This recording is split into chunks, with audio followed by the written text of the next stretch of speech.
చేసేటువంటి పాత్రలు అలాగే తను ఎంచుకునేటువంటి సినిమా కథలు మనకి ఎప్పటికీ గుండెలని హత్తుకుంటాయి. పటాస్ అయినా, బింబిసారా అయినా, అమిగోస్ అయినా, ఇప్పుడు రాబోతున్నటువంటి cinema Arjun son of Vyjayanthi అయినా కళ్యాణ్ రామ్ గారిని మాట్లాడవలసిందిగా రిక్వెస్ట్ చేస్తున్నాము. కళ్యాణ్ రామ్ గారు.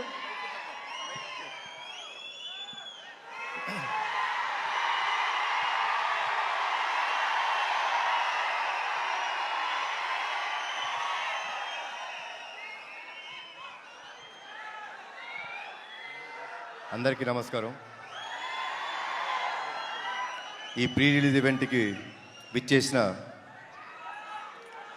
అర్జున్ సన్ ఆఫ్ వైజయంతి సినిమాకు పనిచేసిన తోటి నటీనటులకు, సాంకేతిక నిపుణులకు,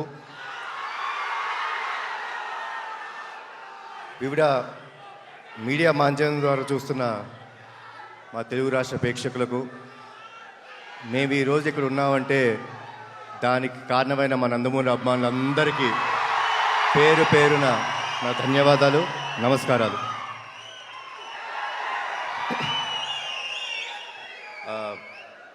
మూడు ఈవెంట్స్ చేసామండి ఇప్పుడు దాకా, పబ్లిక్ ఈవెంట్స్. 3 ఈవెంట్స్లో ఈ సినిమా గురించి చాలా విషయాలు మాట్లాడాను. ఈరోజు నేను మాట్లాడటం కన్నా సక్సెస్ మీట్లో మాట్లాడదాం అనుకుంటున్నాను. ఏప్రిల్ 18 సినిమా రిలీజ్ అయిన తర్వాత సక్సెస్ మీట్లో నేను మాట్లాడతాను. దానికంటే ముందు ఒక చిన్న విషయం చెప్తానండి. మనం చాలా సినిమాలు చూస్తాం, మేము చాలా సినిమాలు నటిస్తాం. హిట్ అవుతుంది, ఫ్లాప్ అవుతుంది. మీరు హిట్ సినిమాలు, ఫ్లాప్ సినిమాలు చూస్తారు. అవి సినిమాలన్నీ అండి, సినిమా చూసిన తర్వాత మనం కిందకెళ్ళి గ్యారేజ్లో మన బైక్ స్టార్ట్ చేసుకున్న, కార్ స్టార్ట్ చేసుకున్న సినిమాని మర్చిపోతాం.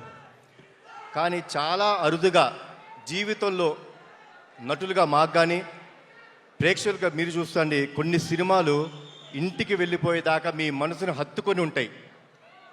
అలాంటి సినిమా మా అర్జున్ సన్ ఆఫ్ వైజయంతి. చాలా రోజులు గుర్తుపెట్టుకుంటారు. అది నా నమ్మకం అండి. ఇది మీ అందరికీ గ్యారంటీ ఇస్తున్నాను. సో నా స్పీచ్ ముగించే ముందు మీరందరూ ఎవరి మాటల కోసం అయితే వెయిట్ చేస్తున్నారో, నా తమ్ముడు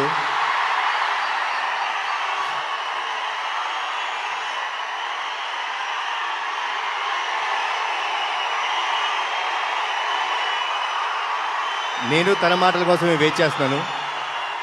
సో ఇప్పుడు తమ్ముడు మాట్లాడు.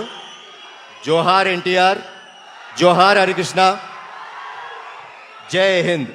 నానా అలాగే సుమగారు మీరు ఇంట్రడక్షన్ ఇవ్వద్దు, తమ్ముడు వస్తారు. మీరు ఇంట్రడక్షన్